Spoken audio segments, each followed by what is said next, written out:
The growth mindset believes that your ability is not fixed. You're born with some potential, but reaching that potential is up to you. It's up to you how much you grow.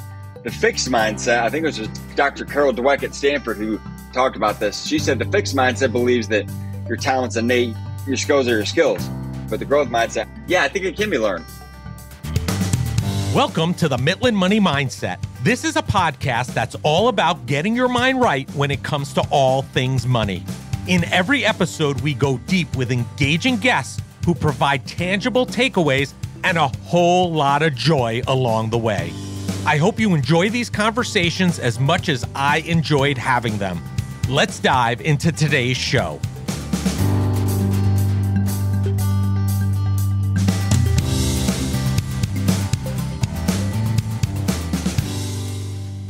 I'm Larry Sprung, your host for the Midland Money Mindset and founder and wealth advisor of Midland Financial. Today's guest is Austin Hatch, Abby's husband, Hudson's dad, and inspirational speaker.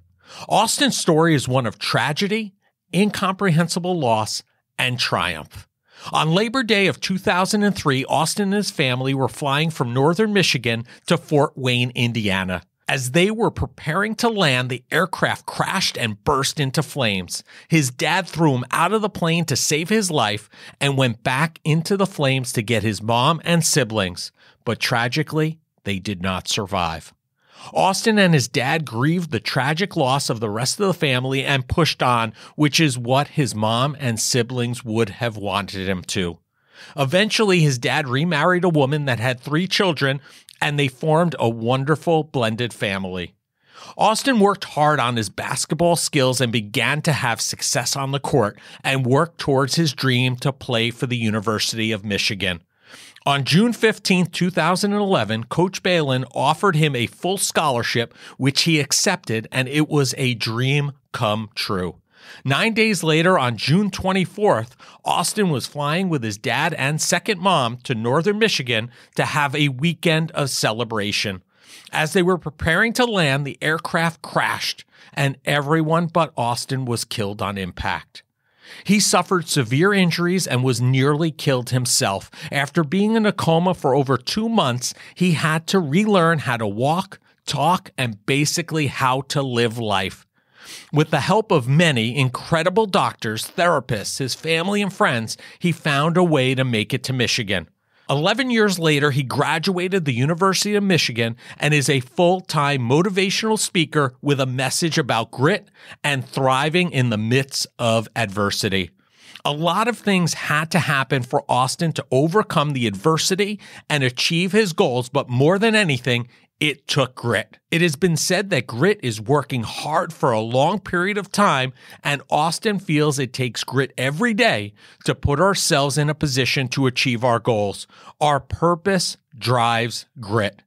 We all face challenges every day, and he believes his purpose in life is to help others find ways to thrive in the midst of them. Listen in for some great takeaways about how Austin has taken the incredible tragedy, loss, and challenges in his life into a life of helping others overcome challenges and using grit to do it.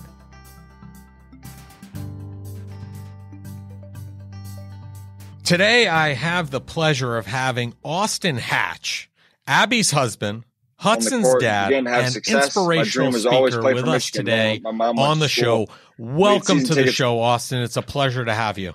Thank you so much for having me. I really appreciate it. Look forward to our conversation. As do I. So I know a lot about your backstory, and it's an incredible one at that. I was hoping that we could first start out and maybe give our audience a sense of who you are. Who's Austin Hatch, and what got you to where you are today? Well, first and foremost, I'm Abby's husband. I've been blessed to be married to the girl of my dreams for 5 years, and she's incredible. We just welcomed our first child into the world 5 months ago, Hudson James Hatch. He's an incredible blessing. And so I'm Abby's husband first. I'm Hudson's dad, a close second. And I'm an inspirational speaker, sharing my story and message about grit and overcoming adversity. So tell us a little bit about your backstory. How did you get to this point where you're this inspirational speaker? I know that it's a pretty involved story, but maybe you could just give us some of the highlights of what brought you to being an inspirational speaker around grit. Well, first and foremost, I was born to an incredible family in Fort Wayne, Indiana. We had an amazing life growing up. My mom, Julie, was an incredible homemaker. We had an older sister, Lindsay. She was an amazing girl, had so much potential, and was on her way to doing great things in life. And my little brother, Ian, I picked on him a little too much, like any big brother does. But, it's such a great family, so close. And I feel like I had the childhood that most kids dream of. But on September 1st, 2003, we were flying home. My dad was a doctor, but we also had a small family plane. We were flying home from my grandparents' house in northern Michigan. And as we were preparing to land, the airplane tragically crashed and, took the life of my mom, Julie. She was only 38 at the time. My sister, Lindsay, was 11, about to turn 12 a week later.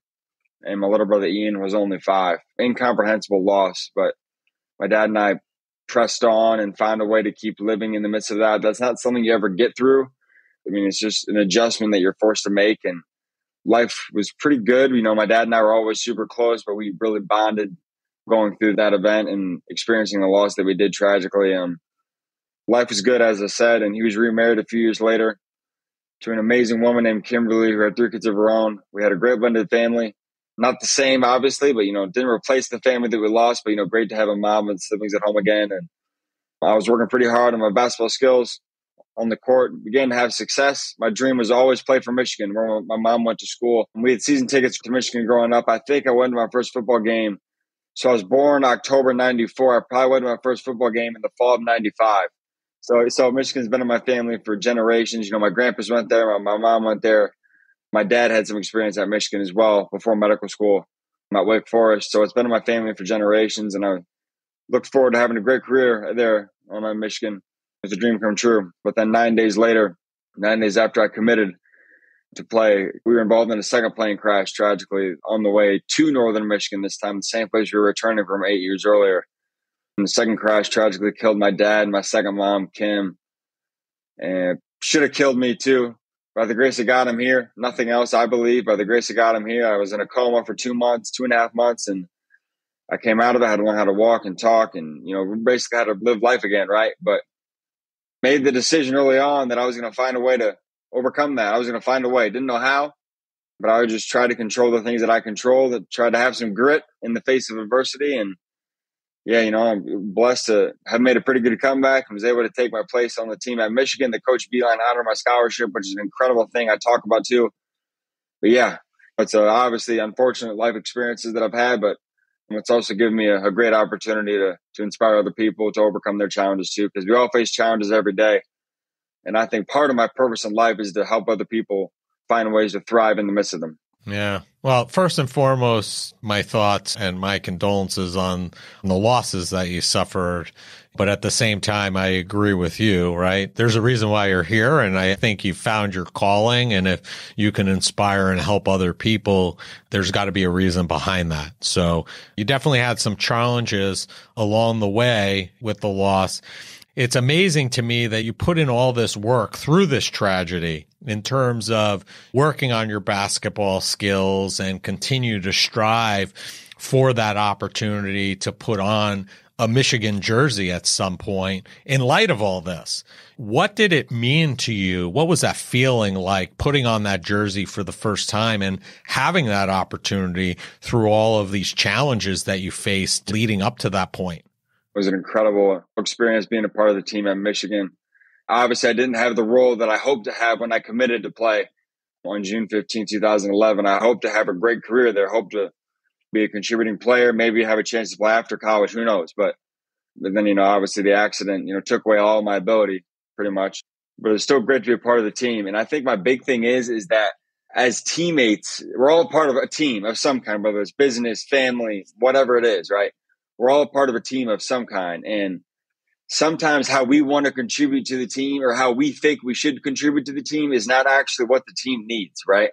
And for me, I wanted to play, obviously, but I couldn't. The team didn't need me on the court because I couldn't do anything on the court. I could barely play, right? What the team needed from me was be a great teammate, shag balls in practice, help with drills, rebound and shoot around before games, unload luggage on road trips, right? And work hard every day to be the best that I could be. And that was basically my role in a nutshell. All those things that I just listed are very much within they were very much within my control. And I think how we all can choose what kind of teammates we're going to be. We can all choose how we show up for the team every day. And just remembering the fact that I think the team is counting on us all to reach our full potential and be counting on us all to be the best that we can be. So I'm just grateful for the opportunity that Coach Beeline gave me, and grateful that he honored my scholarship, and felt because it was the right thing to do. And he always told us, he said, do the right thing because this is the right thing to do. And I feel like in business, if we consistently just do the right thing, do the next right thing, we're going to achieve our goals. That's actually one of our core values here is have a fiduciary mindset, do the right thing. That's one of the tenets we live by. So it's nice to see that a university and a coach who committed to you honored that, and you still had that opportunity to feel part of the team because it gave you an opportunity through a lot of challenge in your life to still have some of that consistency and ability to participate, and brought you right back to that team atmosphere. Many times it's hard for us to, as people, to take different roles than maybe we think we should, but maybe we really should be taking. And I think it's also a testament to your intestinal fortitude in terms of taking on that role and adopting it and adapting it and really making the best of it. So it's amazing. Thanks for kind words. And I think the big thing is we got to take some ownership, right? We got to take some ownership of whatever our role is. I think there's a difference between taking ownership of your role that you currently have while also striving to get better, like not being complacent, not being easily satisfied. I am where I am. I'm not going to work to get any better. I'm taking ownership of this role, but I don't want to strive to get better at all. I think the team is counting on us, as I said before, to be the best we can be at our role every day. And I think we can take ownership of our current role while still striving to get better. And in fact, I think taking ownership of where we currently are will set us up to achieve, goals down the road too, because we can't expect to become whatever role you strive to have, right? We can't get there unless we bloom where we're planted right now. Right. You know what I mean? Agreed. Yeah. So one of the things I wanted to talk to you about, and we actually talked kind of offline before we jumped into our conversation for the listeners today, is I can often be heard commenting about how far too many people associate themselves with their profession. Right? A lot of people in my profession, hey, what do you do for a living? Oh, I'm a financial advisor. I'm a wealth advisor. I'm a CEO. I'm a business owner. Their identity is really tied to what they do for a living. And I love that your social media, and even in the introduction I gave today, you describe yourself and others describe you as a husband to Abby and Hudson's dad. I'd love for you to share with our listeners why you lead with those two things and not, hey, I'm a motivational speaker that has a company and we do talks to corporations and companies and businesses. That title as my profession, how I earn a living, is important, right? You got to earn a living, got to provide, got to do what you can to build your business or whatever you choose to do, build your education, your teacher or your medicine or whatever you do. It's important to build that. But for me, and I'm not saying that everyone needs to have my priorities, but for me, first and foremost, I'm a husband and I'm a dad. That's number one, 1A and 1B. That will never come second, ever. I think there's a quote from Walt Disney who said, a man or woman, obviously, he said, a man should never sacrifice his family for business, right? And so it's like, yeah, business is important, but it's never going to be ahead of my family. It never will. I just think when you keep the priorities in order, this is my order. Not everybody needs to agree with that, but that's how I view things. When you have your priorities in order and when your values are clear, decisions are easy. Like the decision to do anything. So say I got a big family commitment and I get asked to go speak at a meeting somewhere. Well, no, it'd be nice, but sorry, I'm already committed to something else. Or like, right, I'm just making an example. Like, I just think when you have your priorities in the right order, whatever that is for you, it makes the decisions easy. Listen, that resonates very much so with me because in my book that's released on April 18th called Financial Planning Made Personal, I talk about having core values. And one of the core values for me is family. And I literally cite an example that says, hey, if you ask me to attend an event or a business meeting or function on a date that I have something scheduled for my family, I will always choose the family event first.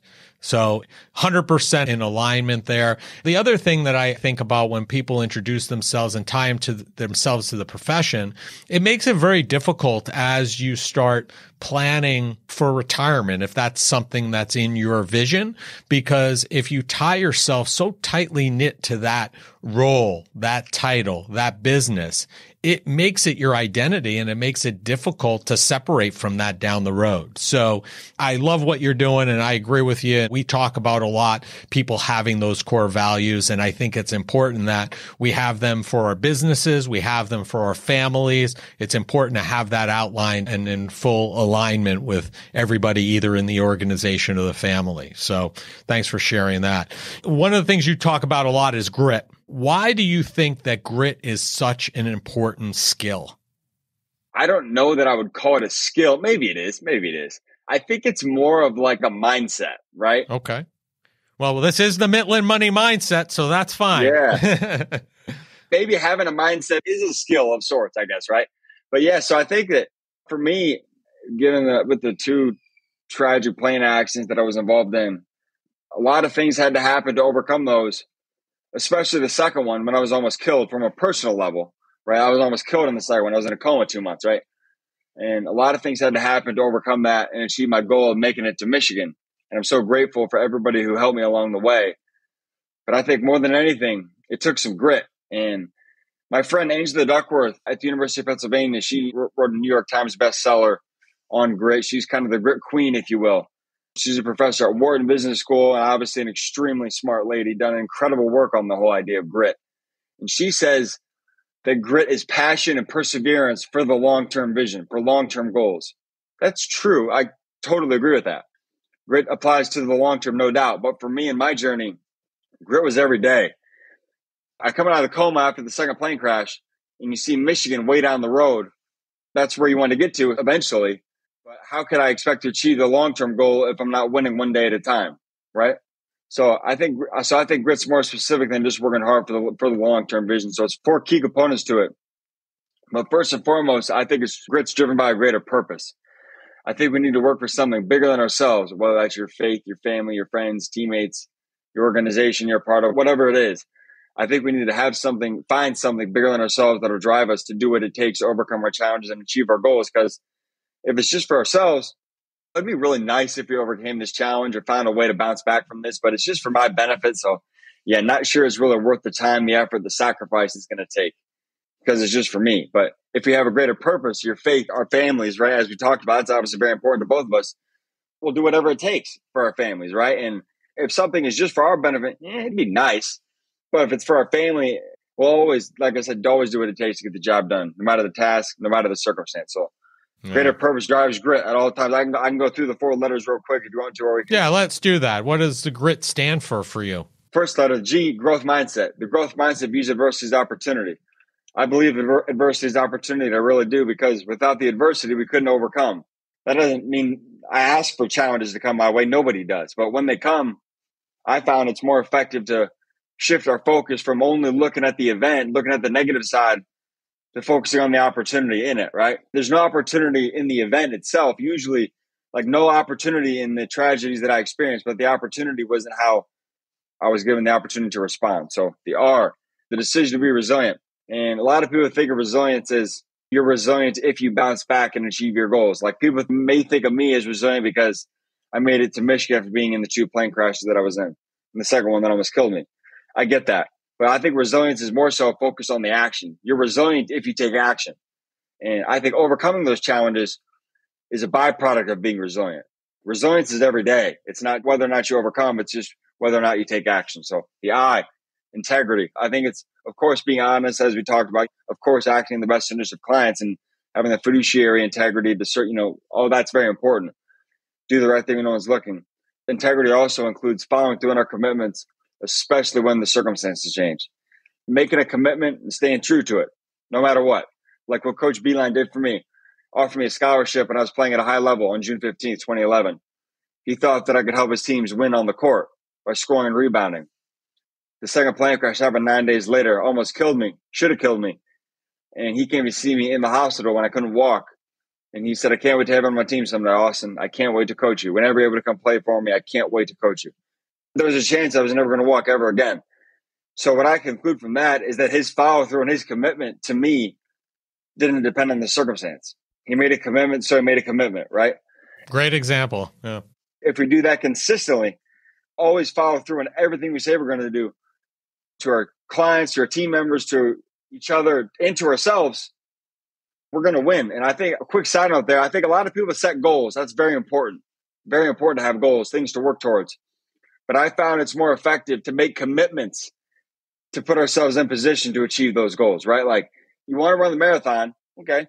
Well, have the goal go from 1 mile to 2 miles to 5 miles to 10 miles, like set littler goals along the way that are more reachable in the near term and stay true to those commitments. Milestones along the way. Exactly. Right? Yeah. The last letter gets T. T is the team first mentality. The team first mentality, as we talked about earlier, I didn't have the role that I wanted to have at Michigan. I would have loved to be able to play and help the team on the court, but I couldn't. So I took pride in the role that I could fill, rebound and shoot around before games, unload luggage on road trips, be a great teammate, be encouraging, be positive, bring energy, and work hard to be the best that I could be. That was my role, basically. I scored 1 point in 4 years. I'm the all-time lowest scoring full scholarship athlete in program history. But you got that 1 point, you got that opportunity to play, and that's really what matters after what happened to you previously, right? Yeah, for sure. So every person on the team has a role, and the role is very important. So I feel like we owe it to the team to take pride in our role, whatever it is.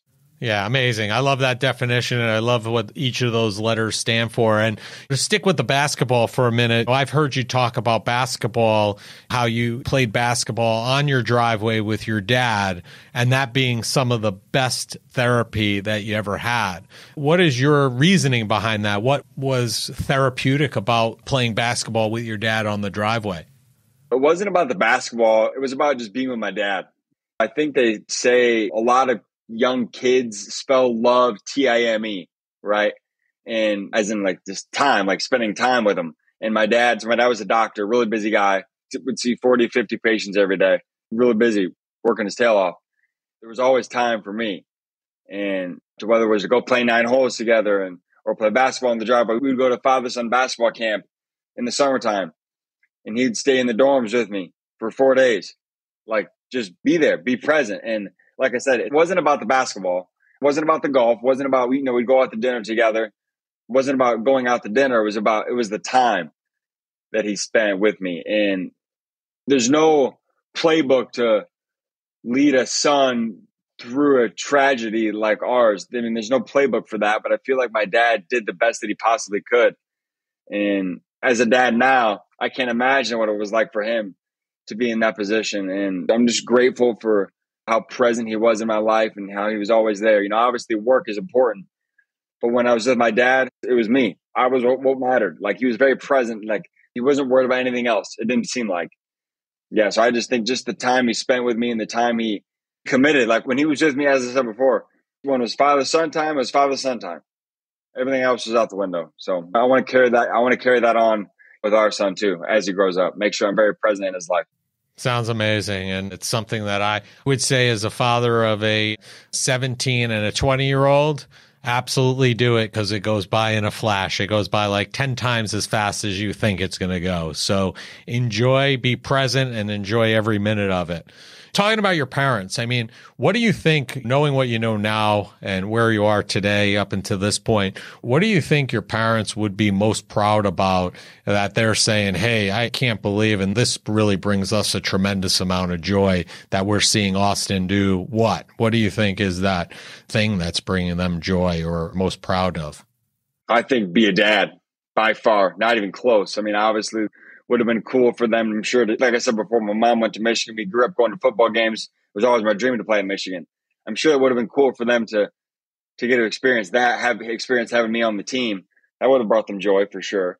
But I think, not even close to the amount of joy that having a grandson for them would be, and to see me be a dad. And I don't know how heaven works, right? I don't know if they can, but I feel like there's some way they can see, or I don't know. I don't know either. Yeah, I feel like they'd be so proud and so happy for my wife and I to have welcomed a child into the world. And I feel like this is not really a thing I could even make a case for yet, but the ultimate measure of a parent is what kind of parents your kids become, right? Obviously what they achieve is important. That's all important. But like, I think the way that they take the lessons they learn from you, and that, like, obviously way down the road, 25 years from now, but I feel like if Hudson if he's a great son, if he's very respectful to everyone and leaves things better than he found them, right? And carries on the lessons that we hopefully teach him to his kids someday, that'd be a great feeling. Well said. So is there any question about Hudson going anywhere else other than Michigan or what? Well, a lot of people have asked that. He's a big guy. So he was born a week early, and he was about 11 pounds and 23 inches at a week early. So the doctors predict, based on my wife is actually 6'5". So, oh, wow. So the doctors are, based on your height, we think 6'10" or 6'11" is probably a pretty conservative estimate. So, yeah. So I don't care if he wants to play sports, but if he does, I think there's a good chance he'll go to Michigan. But here's the thing. Where we're moving, we're closer to Michigan State. Oh, boy. All right. You might start a new lineage. Who knows? Yeah. Hopefully he finds his way back here to Ann Arbor, in 18 years from now. That's funny. Yeah. As long as he goes to a program with a man, if he plays basketball or whatever sport he plays, even if he doesn't play sports at all, goes to a place and has a mentor or a coach like Coach John Vline, one of the greatest men ever, changed my life forever. Amazing. So talk about college for a minute. What do you think young people who are chasing the college athletics dream? You'll start seeing this as Hudson gets older more probably, but you've probably seen it as well through your lifetime. What do you think that those young people need to know if they're chasing that college dream, athletic dream? Make sure you really love it. Don't chase it because it's cool to have the college athlete title. Don't chase it chase it because you love it. And also caught up on the level. Obviously, if you're able to go to a place like Michigan, go there. But go to a place where you can, like I said, I couldn't really play at Michigan. I got the opportunity to go, and maybe I think I could have had a pretty good career there, but I got hurt and couldn't play. Is what it is. But don't go somewhere just because of the name of the school. Like, where we're moving into Holland this fall is about 10 minutes away from Hope College, if you've heard of that. It's a really good Division III school, really good, usually competes for national championships in most sports. And if you go there, that's great. If that's what you can do, crush it there. Don't get caught up going to Michigan because Michigan is Michigan. Don't get caught up on the big D1. You're going to put in the same amount of work wherever you go. So go somewhere where you can play a lot and have a great time, get a great education. And my other big thing is, college is a great 4 years, right? But don't let that be the highlight of your life. Always be thinking long-term and remember that college is setting you up for success down the road. Agreed. I think those are great points. We talked a little bit about earlier in terms of mindset and talking about grit as a skill, and you said it was more of a mindset. I think that having a growth mindset is a very important tool, skill, however you want to frame it. I think it's more important than ever, and I think it's a real driver potentially for success. So do you think that people can develop a growth mindset over time? Is that a skill, a craft that can be developed like anything else? Yeah, for sure. That's kind of how the growth mindset is defined. As far as ability, the growth mindset believes that your ability is not fixed. You're born with some potential, but reaching that potential is up to you. It's up to you how much you grow. The fixed mindset, I think it was Dr. Carol Dweck at Stanford who talked about this. She said the fixed mindset believes that your talent's innate, your skills are your skills, and your ability is your ability. But the growth mindset, I think it can be learned. And I think in every situation, whether it's in sports, when you lose, okay, that's a learning opportunity. I'm reminded of how Coach Beeline would always come in the locker room after games that we didn't lose many games when I was at Michigan, but whenever we would, he'd come in the locker room every single time and he'd say, we're going to watch the film of the game and find a way to get better from it. Growth mindset. We're going to look at what the mistakes we made and so that we can better set ourselves up for success down the road, right? And so I think just having that growth mindset in any circumstance is so important. if you have that growth mindset consistently, I don't think it's an if you'll achieve your goals. I think it's a when. If you're consistently looking to grow and get better and learn new things, learn new ways to add value, learn new skills or whatever, or develop your skills, like I said, it's not an if, it's a when. Yeah, I agree. I think there's also a difference between losing and getting beat, right? And what I mean by that is you could go out and if you lose because you didn't put your best effort out there and you didn't go in and act as a good teammate and all those things you should be doing and you lost, then that's a loss, right? But if you go out there and you give it your all, some days you can just get beat, even if you do everything right and you have everything moving in the right direction, good teammate, etc. And that could be in business or in sport, right? There are times that you're going to get beat. So there are differences there. And I think having that growth mindset to understand the differences and break it down. And when you do lose, like your coach did at Michigan and learning from it, it's only going to make you better so that you don't lose again. And if somebody's going to beat you, they're going to beat you. You're not going to lose to them, right? Yeah, for sure. I like how you broke that down. There is definitely a difference between losing and it's like you never want to lose because of something that you control. Right? We should never lose a game because we didn't play hard enough. We didn't run hard enough. If the other team outplays you, take your hat off and say good game. It happens. If the business down the street or across town beats you because they're more innovative, they do something better, cool. But if it's something that you could control, if you're not organized, if you don't follow up with people, don't play hard enough in business, metaphorically speaking. If you're only working 20 hours a week and the other team's working 40, of course they're going to beat you. Obviously, that's just an example. But I'm like, yeah, my goal is to never lose in life because of something that I control. If I'm a bad husband, if I'm not helping my wife out, if I'm not finding ways to serve her, love her, honor her, add value to her life in some way, I just want to contribute. My goal in life is just to contribute and to add value to whatever situation I'm a part of. Like I said before about the team thing, it's like the way I want to contribute may not really be what I'm super excited about, but if that's what the team needs, if my wife needs me to do whatever it is, okay, that's how I can contribute at that time. And I think that's where like the real fulfillment in life comes from. I think it comes from contribution to something bigger than ourselves. I agree. So let's talk about that for a second, because I think this plays into it as well. When people hear your story, there's a bunch of tragedy in there, and then there's a bunch of success that comes out of it, and a lot of good that's come out of the tragedy.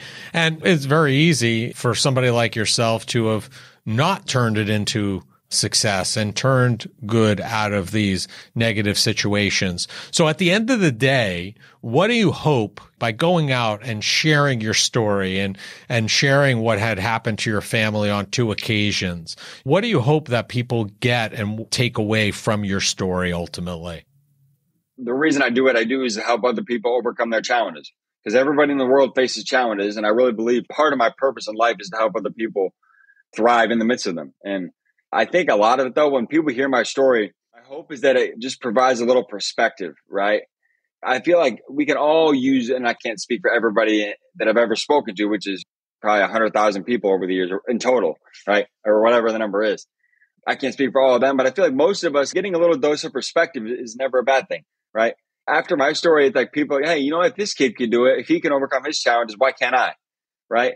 And maybe people hear me speak one time, and then it's not like they walk out the door and their life is completely changed 180 degrees.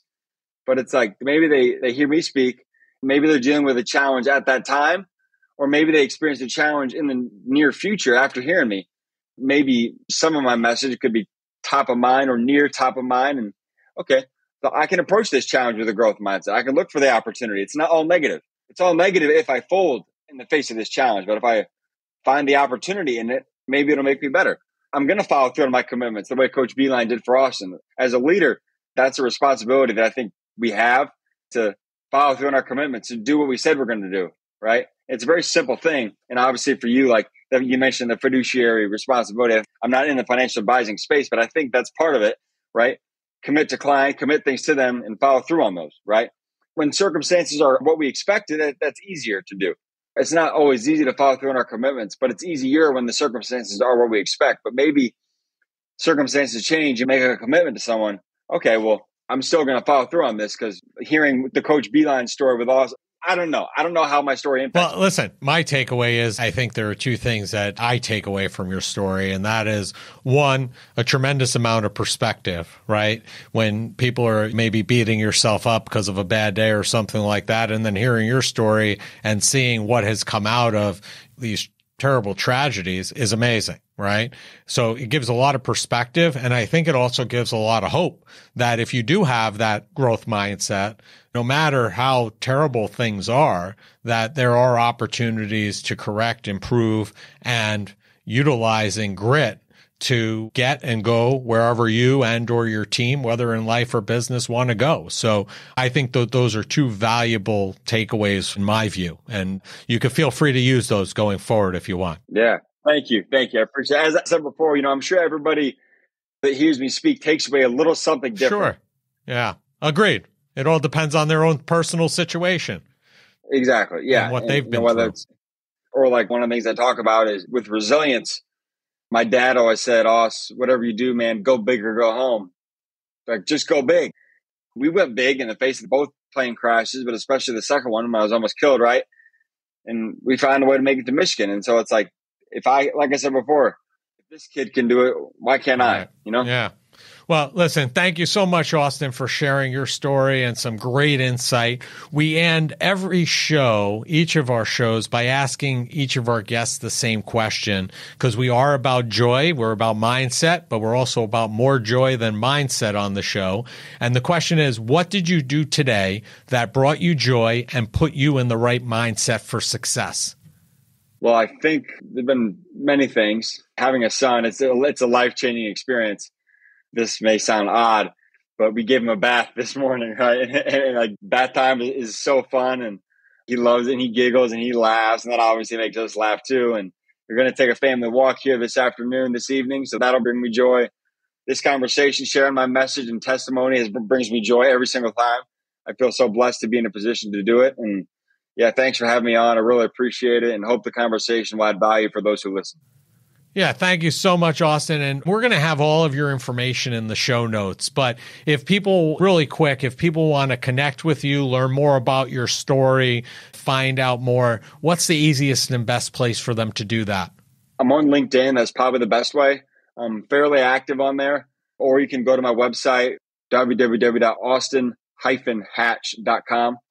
If you're interested in having me speak to whoever's listening, if anybody wants me to speak, you can submit an inquiry on there, get in touch, and I'll personally get back to you very soon, within an hour. Put your phone number, your email, whatever you want to do, however I can add value, just let me know, and I'd love to have a conversation. Yeah, so check out Austin's story, learn more about him if you need to have somebody teach you, your family, your organization about grit. I mean, listen, I don't know any better person than him to do that considering his life experiences. So thank you so much for sharing this insight with our listeners, Austin, and make it a great day. You do the same. Thanks for having me. I really appreciate it. I want to thank Austin Hatch for being a guest on the Mitlin Money Mindset. Austin has an incredible story, one that you have to read more than once to make sure you read things correctly. Most people, thankfully, have not experienced a plane crash, but to experience two of them and have your entire family taken from you as a result, not to mention one that had you nearly killed yourself, will have a tremendous impact. The fact that Austin has turned his story of tragedy and incomprehensible loss to triumph clearly has taken a great deal of grit. Austin should serve as a beacon of gratitude and inspiration for us all and have us thinking how we can use grit in our own lives. Austin Hatch and his motivational speaking can be found across most social media platforms. All the contact information needed to find them can be found in the show notes. Thank you for joining us this week on the Mitlin Money Mindset. Make sure you visit our website at mitlinmoneymindset.com and smash the subscribe button so you don't miss a show. We encourage you to help others find our valuable content, and please don't keep us a secret. You can also schedule an Is There a Fit call right from our website or by using the link that you'll find in the description section of your podcast player or app. And be sure to join us for our next episode to learn more about getting your mind right when it comes to all things money.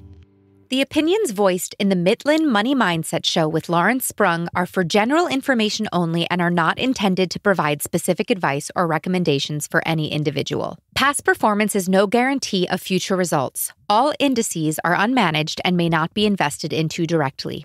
Investing involves risk, including possible loss of principal. No strategy ensures success or protects against loss. To determine what may be appropriate for you, consult with your attorney, accountant, financial or tax advisor prior to investing. Investment advisory services offered through CWM LLC, an SEC-registered investment advisor.